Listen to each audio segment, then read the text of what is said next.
नमस्कार दोस्तों, आज एक और पेशेंट हमारे साथ जुड़े हैं जिनका नाम है महेश चंद्रा शुक्ला। कौन है आपके? मेरे फादर है।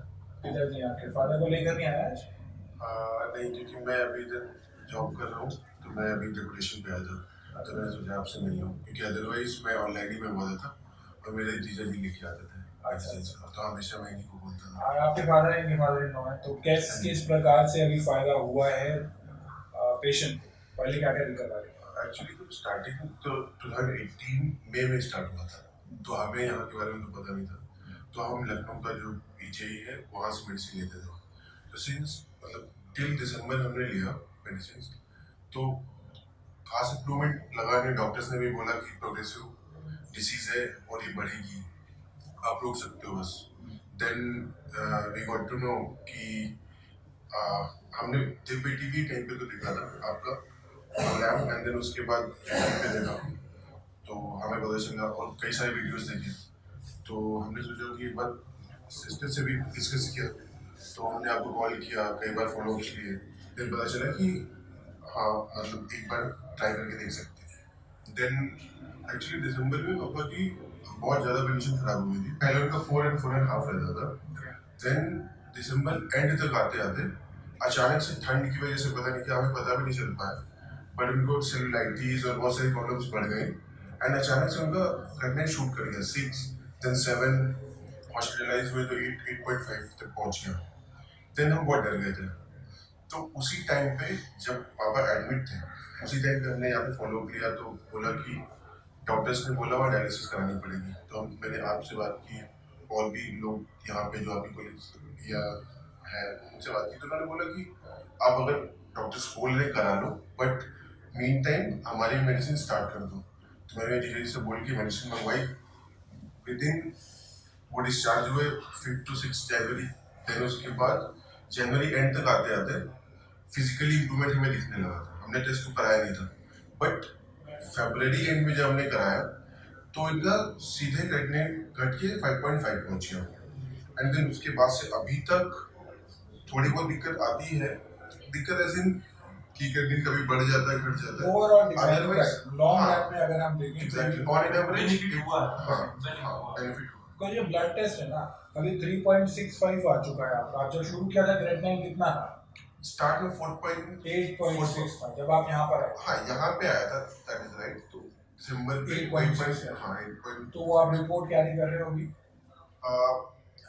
है तो नहीं, इस समय तो नहीं है, बट उस समय डायलिसिस आपको एडवाइस कर दिया यस, क्योंकि उन्होंने बोला कि 7 के बाद जैसे ही जाता है तो हम डायलिसिस के लिए बोल देते हैं पेशेंट्स को, और now you have to go through it, otherwise मतलब हम ट्रीटमेंट नहीं कर रहे। तो एक्चुअली वो उन्होंने ऐसा बोल दिया कि डायलिसिस कराना पड़ता, तो हमने एक्चुअली मना कर दिया।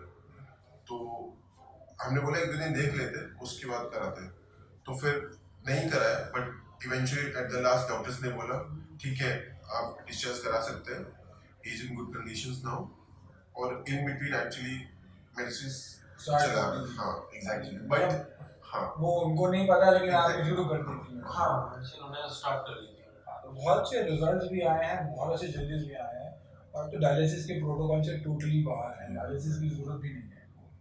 और इनफैक्ट क्रेटिनिन जो है वो रिड्यूस भी हुआ है, it was on 8.65, report carry नहीं कर रहे हैं इनिशियल वाली। Now the creatinine is came down to 3.65, blood urine nitrogen जो है वो 51 है, और सोडियम पोटेशियम भी almost within the range है। क्रेटिनिन 3 की रेंज में आ चुका, पहले 8.5 की रेंज में था, डायलिसिस एडवाइस कर दिया गया था उस टाइम पे। इवन इससे पहले की रिपोर्ट में ना इनका 2.8 भी आ गया था। 2.8 हाँ यही से, बट हाँ फिर अचानक से कुछ आगे पीछे हुआ, थोड़ा सा ये रहता है उसके अंदर, बट ओवरऑल ये कि डायलिसिस से अभी बाहर है। ओवरऑल अभी इम्पोर्टेंट ये चीज़ होती है कि डायलिसिस पेशेंट में डायलिसिस की जरूरत अभी इनको नहीं है, तो बोलते हैं बहुत अच्छे चेंजेस विजिबल हुए हैं, और आगे फर्दर इनको और भी चेंजेस नजर आएंगे।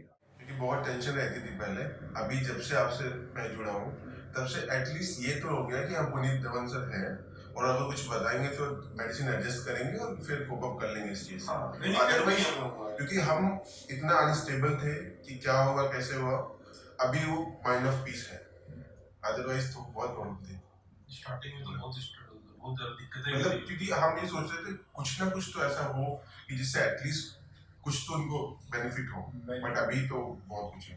और उस टाइम आपको नजर नहीं आ रहा होगा कहीं पे किधर क्या मेरा सॉल्यूशन क्या होगा? सब जगह जा रहे थे डायलिसिस ट्रांसप्लांट यही सब सुनने को क्योंकि मैंने बहुत सारे जर्नल्स पढ़े, पेपर्स पढ़े, ऑनलाइन जो भी है उसमें सब दिख रहा था कि हाँ पॉसिबल है।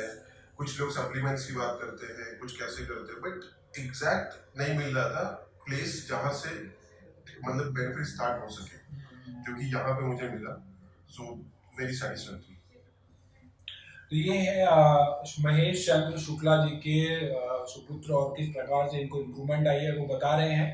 डायलिसिस से भी टोटली बाहर है, क्रेटिनाइन भी कम हुआ है और टोटली डायलिसिस के प्रोटोकॉल से बाहर है। फिजिकली भी बहुत अच्छी इम्प्रूवमेंट है। क्या मैसेज देना चाहेंगे किडनी पेशेंट्स को?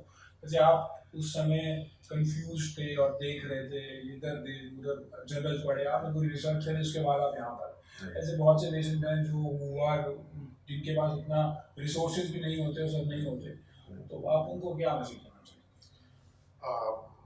इन शॉर्ट मैं केवल इतना बोलूँगा कि जो मैंने इतना सब कुछ देखने के बाद, करने के बाद, कि पेपर्स में सब जगह पढ़ने के बाद मैंने सोचा एक बार ट्राई करता हूँ। बट मैं अपने एक्सपीरियंस से बता सकता हूँ, इट्स बीन 1 ईयर, और जब से मैंने यहाँ की मेडिसिन लेना स्टार्ट किया है उसके बाद से मुझे कहीं और देखना नहीं पड़ा है। इवन सेकंड थॉट भी नहीं आया मेरे पास कि मुझे और कहीं दिखाना चाहिए, क्योंकि मुझे स्लोली एंड ग्रेजुअली इम्प्रूवमेंट ही दिख रहा है। और मैं यही बोलूँगा कि आप अगर आपको मतलब बिलीफ नहीं है, मतलब क्योंकि मैं जो रिपोर्ट्स है आपके पास है, इन पर्सन अगर आप मतलब मैं शेयर नहीं कर सकता नंबर, बट इन पर्सन अगर आप मुझसे बोलो तो नो डाउट अगर एक बार आप ट्राई करोगे तो डेफिनेटली हाँ बेनिफिट मिलेगा मिलेगा। बहुत अच्छे इनको रिजल्ट्स आए हैं और महेश शुक्ला जी के सुपुत्र जी कह सकते हैं कि बहुत से पेशेंट्स को फायदा हो रहा है और होता चला जा रहा है। Stop kidney dialysis.